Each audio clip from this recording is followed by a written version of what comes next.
Welcome to another episode of Work Liberated. In this podcast, we bring together people who are making a difference inside organizations, either through bringing their wisdom and knowledge inside and empowering the people on the inside, or it's people who work on the inside who have elevated their organization to an emergent culture. Welcome today to Kamber Bowden from Greenville, South Carolina, who we can say has gained mastery at understanding the general dynamics of generations in the workplace. She has invested over 50,000 hours of research.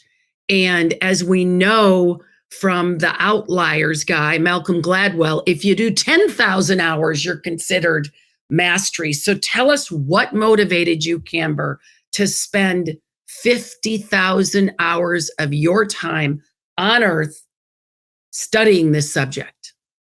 Well, thank you so much for having me on the show. I'm really excited to be here and to get a chance to meet and connect with you. It really goes back to the start of my career, and to keep things very short here, because I know we don't have all day, I started my career in the corporate insurance space and recognized after leaving my own first job after 10 months that all of my peers in that millennial cohort were leaving our first jobs after 6, 12, 18 months. And I recognized there was a gap in the workplace. I heard from leaders who were saying they were really struggling to understand the next generation. And so I actually started a blog. This was a side hustle passion project for me about 8 years ago. And it has really turned into a widespread phenomenon at this point. I mean, I've traveled all over the world to speak and share our data. And it really started from those individual interviews. And in 1 year, I was able to collect over 500 interviews. So there were, 2 to 3 hours per young professional that I would connect with through this blog and then podcast. And from there, we have since had a much more mature way of collecting that data. But it really started very organically. And that was what really started my entire business. And I think it's really important to understand the origins here. But that is really why I have dedicated my career to doing this work. And we now not only focus on young professional data, but we're looking at all generations in the workplace and how do they work better together. That's great. So the name of your company is GPS, is that right? It is. Tell us, well, I love GPS because it's like an internal guidance system. When we do our training in Ignite Power, which is a leadership program, we teach about the internal GPS. And then, of course, I wear a compass around my neck. So tell us what your GPS means. Yeah. And I see what's behind you as well in your office. So that caught my attention immediately. So we definitely, are on the same page there. So we are Generational Performance Solutions, GPS, and we exist to help organizations navigate generational dynamics in the workplace. And we actually went by a different name before this year. We had a big rebrand this year, and it has really been well received because it's easy to understand, right? We're helping you find your true north in terms of what does your generational makeup look like? And let's not focus on the differences as much as we are leveraging the strengths. Because if you look out there today, there's a lot of people that focus on generations in the workplace.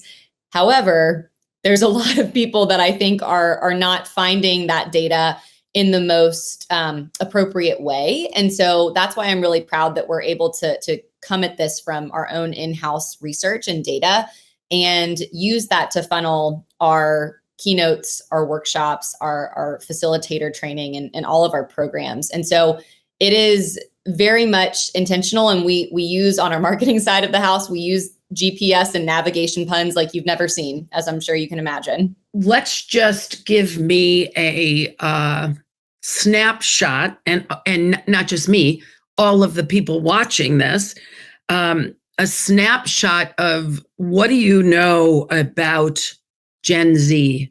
Yeah, so big question, right? There's a lot to unpack about Gen Z right now in the workplace. You have not all Gen Zers just yet.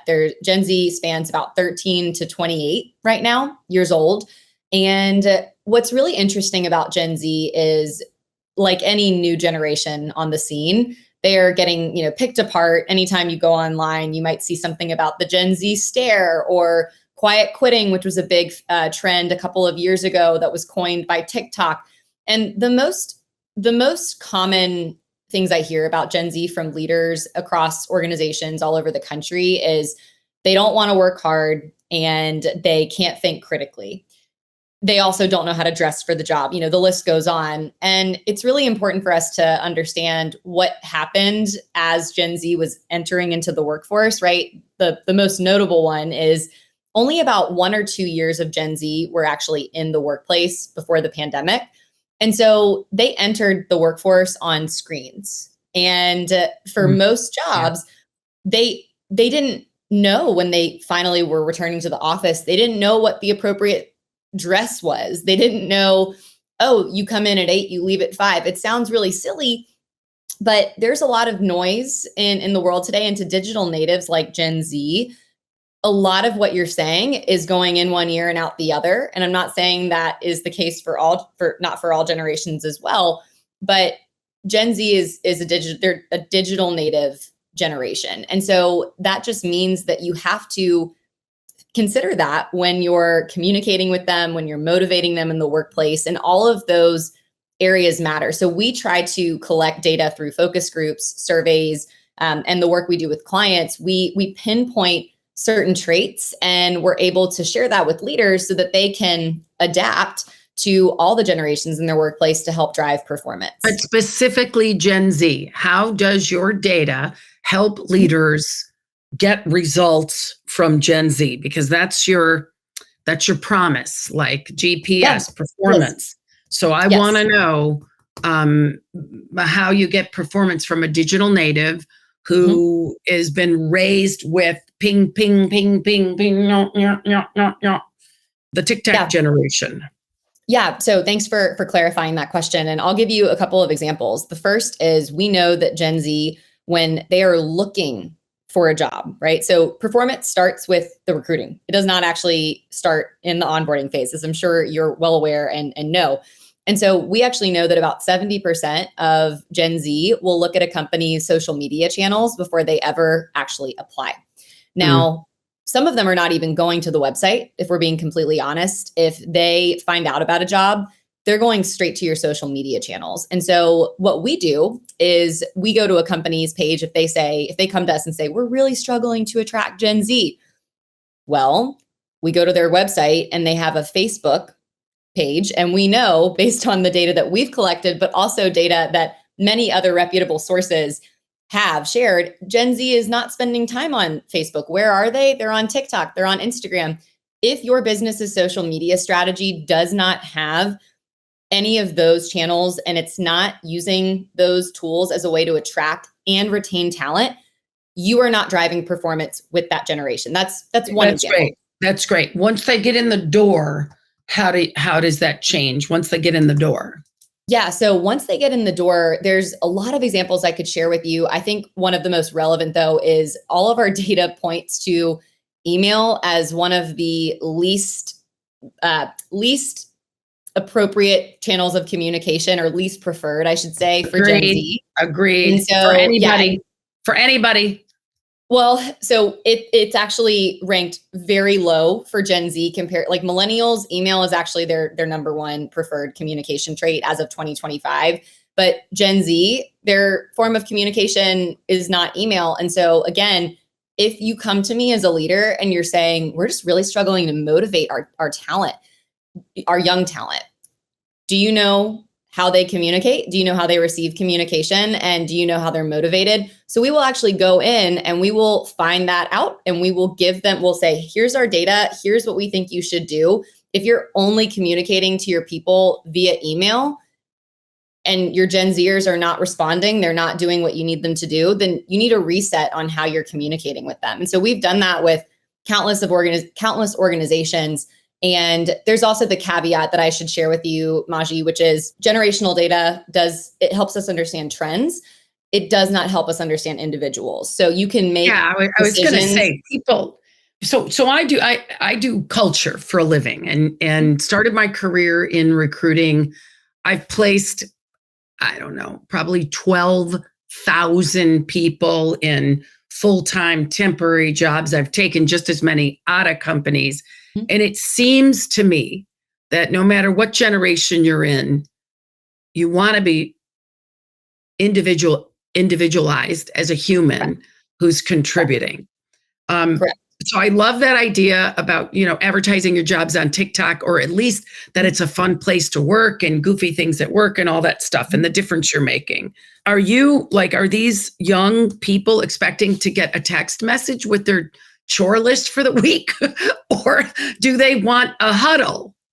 Yeah, great question. So where I was kind of getting at was, again, generational data can help you understand trends. It can help you make better decisions about how you communicate, attract, develop, retain your talent. But at the end of the day, you still have to know your people, which goes back to your point of that individualism. So how I like to describe our work is, let's marry the two. Let's kind of find this balance of how can we leverage generational data for mass groups, and also combine it with individualization. And so that is where what we typically encourage you to do is have a chart. I will actually pull up an example from my book because it's in chapter 8 and it's just very simple. It's not rocket science, but everybody on our team actually has a list in front of them of how our team communicates.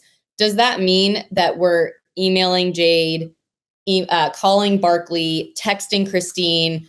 No, it just means that we have that as a tool in our back pocket to drive performance. And so that's the key. I really believe, and we've seen results from that. So Good leaders intuitively know that, but not everybody is a good leader.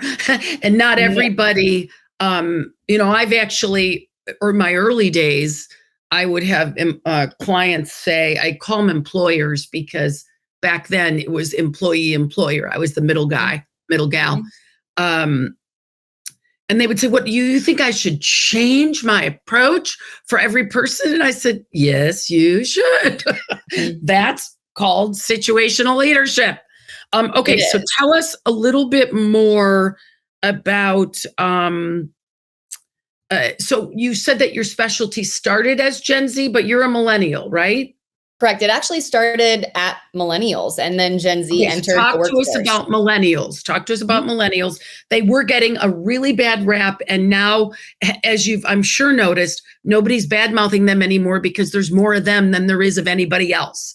Correct. Yeah, 35%. Which is kind of humorous for someone my age. It's like, oh my gosh, just close your eyes and everything will change. You'll have a new complaint in 5 years. Right. Yeah. And millennials have really surprised me. It's 29 to 44-year-olds in the workplace, which is a very big spread, right? So there's almost like 3 micro generations within the millennials. And I have found the millennials' views of Gen Z to actually be more harsh than more senior professionals at the time, which is quite interesting being a millennial myself. But some of the biggest traits and important things to know about millennials in today's workforce are, most of them are in manager roles at this point or leadership roles already in the workplace. They are extremely collaborative. They're probably the most collaborative of generations. And I would say that based on our research and just general conversations that we're hearing outside of our work, is millennials are like, they're going to figure out a way to get it done. And I think they're just a gritty generation that really does try to get it done.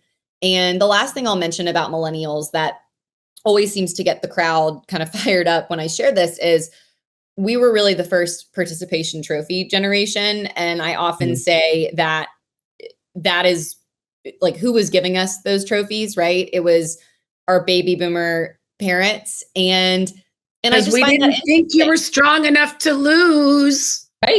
Right. And so we were enabling codependency. Yes. I am willing to go on the record saying that. I teach it in every retreat. There's a villain, victim, and hero triangle. And if you're the hero, then someone has to be the victim. And my generation even did the homework for your generation. And what does that teach a kid? You don't think I can do it. So there's self-esteem issues. Right. I mean, I always say the E word gets thrown out a lot, right? Entitlement. And I think we have to take a really hard look at, in a way, we're all entitled in the workforce. We all think that our way is the best way. And that's why, again, let's stop focusing on how different we are and focus on, okay, so what? We know millennials are collaborative. If we're trying to motivate and manage or communicate with a millennial, how do we use that for good? Same thing with what we just described about Gen Zers. But you know what I really try to focus on it with GPS is, let's say a Gen Zer or a millennial picks up my book or they're in a session. I have people that will come up to me. I just had one last week. I was giving a keynote to over 200 construction professionals, and some of them brought their younger staff members. A Gen Zer came up to me and he said, how should I apply what you've taught me to a baby boomer that I'm working with? Like, how do I get them to think I'm not just sucking up or I'm not just overly eager? Like, how do I do this? And the work that we share still applies to them, right? It's, here's what you need to know about baby boomers or about Gen Xers to communicate with them better. And that's what needs to be happening across the board, less so about let's just, pit the generations against each other. Yeah, good. So I have a couple questions about this. The first is the micro generations inside 29 to 44. So I have a 36-year-old, he'll be 36 in January, very driven, the kind of guy that, works at one of the top tech companies in the Silicon Valley area. He probably earns north of $800,000. He works from 7 a.m. to 7 p.m. No one has to tell him to get his shit together or get working. I mean, he is driven almost to a fault, like all of us, right? And I know this isn't a generation, this is a personality, but many of his peers are highly successful. And in 8th grade, you knew they were all going places. They were driven, but to their own tune, not to anybody else's. When they all graduated college, they all moved to the San Francisco Bay Area to be part of the Silicon Valley deal. And it was like, they went just like the books say. So there is a book, if you haven't read it, it's about keeping good people. It's from Joyce Joya 100 years ago. Maybe she would kill me for saying 100, maybe 25 years ago, but it taught me a lot. That's how I got my certification. And I think it would be cool for you to read, what did they say back then? Yeah. What am I saying now? And what's the same? And what did they get wrong? Because that generation didn't even exist yet. But on another note, then I have another son, Zach. Zach is just turning 33. Totally wants to save the earth. He wants to have a farm. He either wants to grow cannabis or what's the thing that is not cannabis, but it's hemp, or he wants to grow organic food.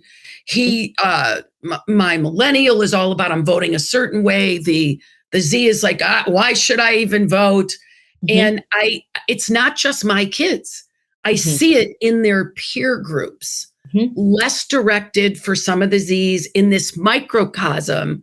It's almost like my older son that's 35 is got like the baby boomer traits a little bit, like, as I was straight commission. I worked really, really hard. I was the younger baby boomer. I was more of a Gen Xer because I'm on the cusp. Yeah. And then it's like my other kid is got like, I'm a hippie. I want to be a hippie. Yeah. I don't like money, but I need money. So are my kids and their friends just unique, or what is going on with these microcosms of generations? Great question. And no, they are not alone. This is very, very common. I mean, even with my own family, my brother and I, we were raised in the same household, same place, went to the same schools until high school. And he is 3 years younger. He's a Gen Z, like very much a Gen Zer. I am a millennial, but close to the cusp. And I'm very different as compared to a 36-year-old millennial. I would like to say that I also kind of feel that I have, and maybe share some baby boomer traits as well, which is an interesting point, because I do believe that within generations, you have almost like, if you think of the 5 voices, or if you think of any personality assessment or workforce assessment, there's some that mirror each other, and there's some that, you might have a second voice or a second strength. Or the almost think Russian that, dolls. The Russian dolls are all a yes, subset of each yes, other. yes. So you see where I'm going with that? I think there's almost like a different variation for everyone, and that's why the individualization piece is so important.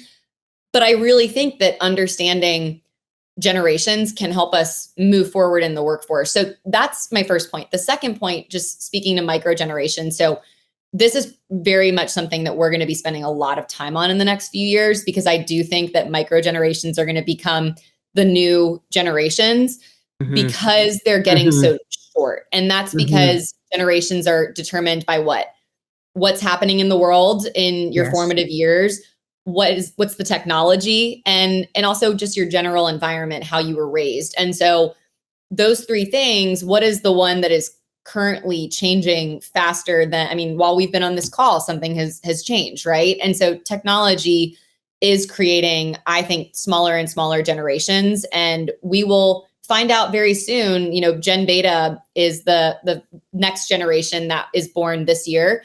I think 2030 might be the next time that, or even shorter than that, that a new generation will emerge. And that's because of the AI transformation that we're I seeing think right my now. 15-year-old is not in the Z's. I don't have a 15-year-old. I have a Mhm. 15-year-old granddaughter. She Yep. So is, that's technically Gen Z. Mhm. yeah, but I think I agree with you. It's going to be a different Mhm. generation because she's nothing, Right. even though she has affinity for Zach. She's different. She grew up in a different time. I mean, she's Correct. 15 and has been to her first protest. I was Right. 60 when I went to my first 61 when I went to my first protest, and I was afraid there was going to be violence. There wasn't violence. There was like peace, love. It's this. They were playing songs from the 60s.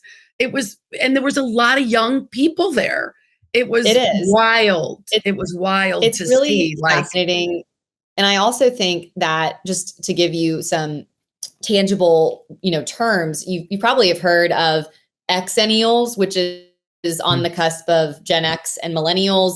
So that's that like 3 to 4 year window. And then you also have Zillennials, which is the Gen Z millennial cuspers. And there really is this like 3 to 5 year gap, I would say, I think that so too. some people, and that's why 7 years ago when I started this business, or 8 years ago, people would ask me, well, I don't feel like I fit into this box. And so I'm very careful now to share that, again, I'm not here to put people in boxes. I am here to help you leverage generational data that can help you make better Yeah. decisions as a business, but you have to customize. You do. Yeah, and what really said in the words that I would use for my business, which is all about creating an emergent culture, you want to optimize the collective genius. And what is going to optimize this genius over here is not what optimizes this. And in order to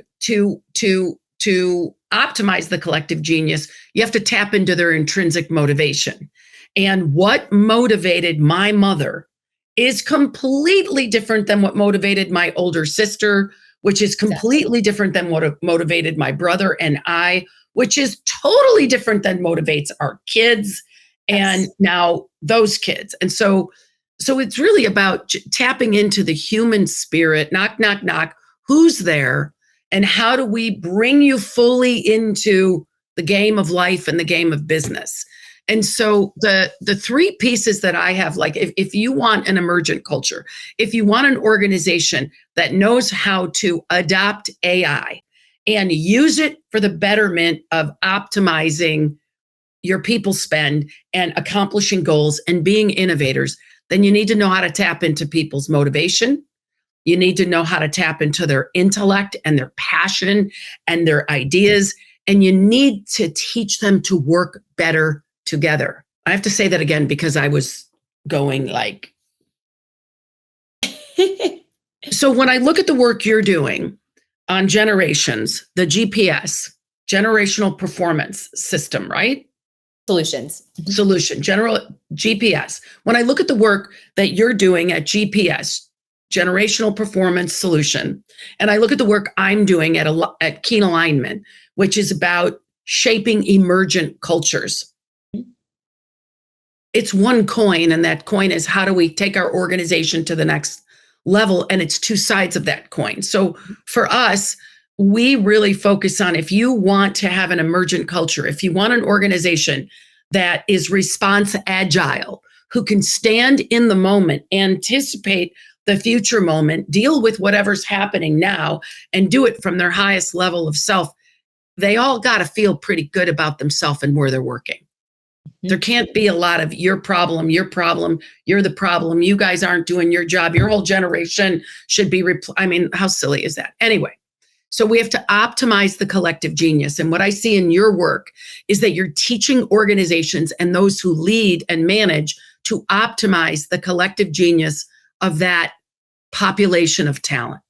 And there's some categorical things like the Gen Zs are better with technology. They know how to create fun. I think they have satire that they look at work with, and they're willing to bring it quickly. And I think they borrowed that a little bit from The Office, but they were like growing up watching The Office, right? Yeah. And then there's people like, we have not seen, by the way, that all the millennials, like that the 40-something crowd actually is adopting to technology the way that your research has shown. So I'm curious about that. What we've seen is it's the 30-something crowd that is all over it. Give it to me and I'll make something happen. And what we've seen, and again, it could be family and birth order and all that stuff, but what we've seen is there's a lot of reluctance to, and a lot of a thought of, we're giving up on people and we're going to take people's jobs away, so we don't want to adopt this. Whereas the 30-year-olds seem, I know I'm stereotyping, to say, hey, if we leverage these agents, we'll be able to pop up here and do the kind of work we really want to do, because we don't think we should be taking 27 licks to get the bottom of the Tootsie Roll Pop when we can do it in 3 sticks. So anyway, intrinsic motivation. I think your work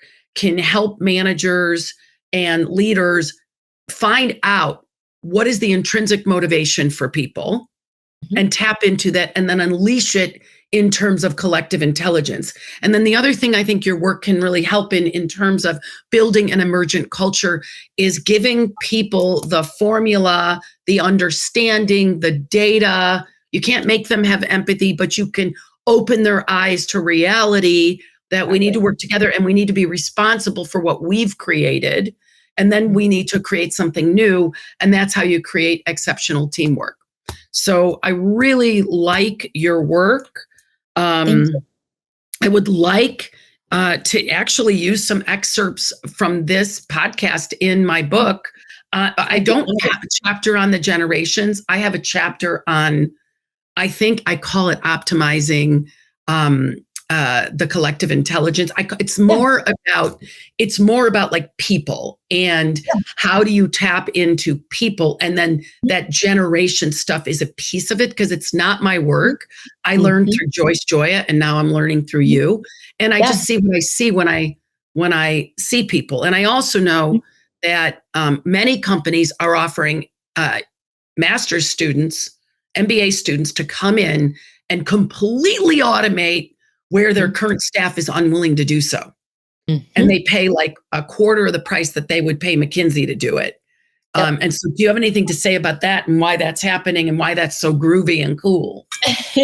Yeah, I mean, I have a lot to unpack from what you just shared, and I'll keep it really concise because I want to be mindful of your time. But is that okay if I kind of unpack a little bit of what you just shared? Because you said a lot of really important things that I want to make sure is not forgotten.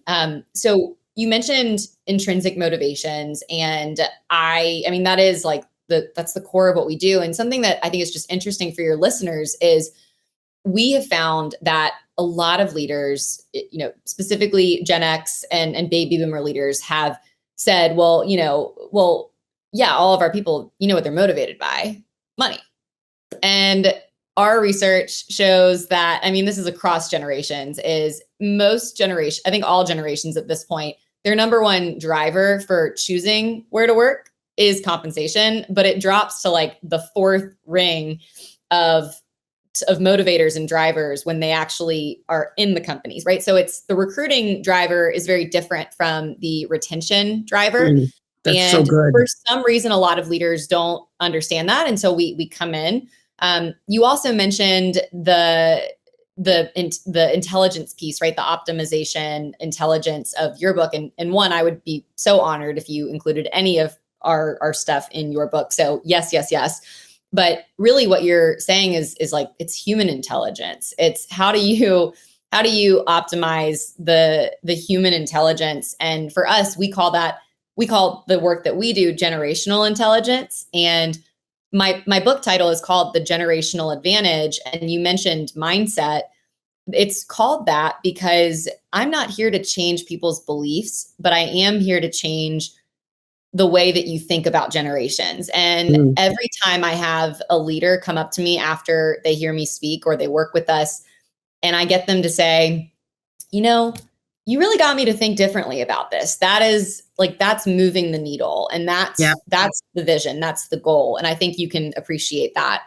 You also mentioned millennials, kind of like maybe the older millennials, dare I say the O word, but the older millennials who do call themselves elder millennials. That's their word, not mine. How old are they to call themselves elders? They're so Jade, 40? who's our director of operations, she is 39 and she calls herself, an elder millennial. And that is an actual term. And we are we experience the millennial traits, I think, pretty differently. I would agree with you that millennials in their 30s are they're the gritty ones. They're the ones when it comes to technology, they're like, yes, AI, that's going to help me work smarter, not harder. And I would also agree with you that like 40 to 44 range, right? Those are the most senior millennials, also cuspers between millennials and Gen X. Most people who are 40 to 44 in the millennial generation, they always come up to me and they'll say, yeah, I don't feel like a millennial. And I think that probably speaks to what you were saying about their adoption of technology. So I have some thoughts there as well. And then your most recent point about, these companies sending in MBA students to come in and automate and optimize. I mean, it's cost effective, right? Like that's probably, I think, hands down the number one reason, if I'm being completely honest. But at the same time, I love hearing that because most of those MBA candidates are millennials or Gen Z. And I just think that they are able to view certain situations differently, especially with the education that they have, right? And you're not just going to like pull in anybody off the street. You're going to be like, this is a very intentional decision. So all of that to say, you just had a lot, you gave me a lot. So I had to unpack some of that. And I hope that gives a little bit more color to the conversation. Yeah, I think it does. So in the spirit of people's attention span, who wants to read your book? Why should they read your book? How will it help them live in alignment? So the name of this podcast is Work Liberated. It's about liberating the human spirit at work, which your work absolutely does. But now I want to know specifically, if somebody reads your book, how will it give them more agency, autonomy, and authority so they have the experience that work and life is not being done to them, it's for them. And how can they be ahead of it by reading your book? Yeah. Well, I have it right here, so I will show you. We've got The Generational Advantage, How to Lead, Communicate, and Drive Performance Across Generations. This was designed for leaders and managers who are actively managing a multi-generational workforce. So at any given time, you are managing somebody that might be older than you, that might be in your own generation, which we know that those are also, there are challenges that come with that, and then younger than you. And we haven't even talked about Gen Alpha much today, but Gen Alpha will be in the workforce in the next several years as interns, maybe in a co-op or apprenticeship, depending on your industry. And our work is not just about who is currently in the workforce, it's also preparing for who's to come, because if you can prepare for that generation, you're going to be in good shape. And so we have a proprietary process that we go through with all of our clients called the Talent Impact Process. That is what this book is about. So it is a 7-part process. There are 7 chapters about the process. And at the end of each chapter, you get 5 key takeaways. You get free downloads that you can use with your individual teams that only you can access from the book. And it is from, it's been out for a month at this point, and the responses that I've received, in addition to those who have read advanced copies, are, this is so practical. I can go back to this, which is what it was designed for. I mean, good. The last chapter is all about, okay, so generations, obviously they change. So how does this book stay relevant? And the process, which has now been used by more than 3,000 companies, we've found that, yes, we've been using the process for about 5 years. So how do we keep this going? And the process is built to be timeless, so that as generations change, what we've done is still rooted in its core, but we obviously have to acknowledge that technology will change things. And so my goal is for people to be able to keep coming back to this, but also recognize that, future copies might need to be created as well to continue with some of the transformation we're seeing in the workplace. Oh, well, yeah. I mean, you definitely have to write more books. I have to. I mean, this was, sharing with another author, like, I learned so much from this experience, and we could probably have a whole podcast about that I now have to write another one, because I learned so much about what to do and what not to do. Yeah. So we will talk offline about, I think maybe on the other podcast, Response Agility as a woman leader. That's really targeted towards women's leadership and women business owners. But yeah, I learned a lot in writing my book, and wish that I would have known it. But unless you experience life, you don't experience the experience. Exactly. So thank you so much for being on the podcast today. I really appreciate your perspective, Kamber. How do I find you if I'm not on Amazon? Yeah, so the book is available where all books are sold. So if you're a Barnes and Noble fan, if you go to your local bookstore, you can actually recommend that they get this book for you, so you can support local while you're at it.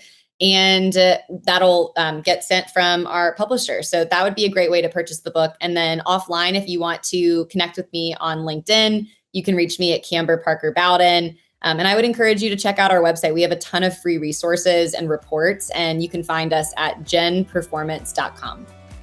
Awesome. Thank you so much for being with us today, and best of success to everyone. We'll look forward to seeing you next time. Bye-bye. Bye.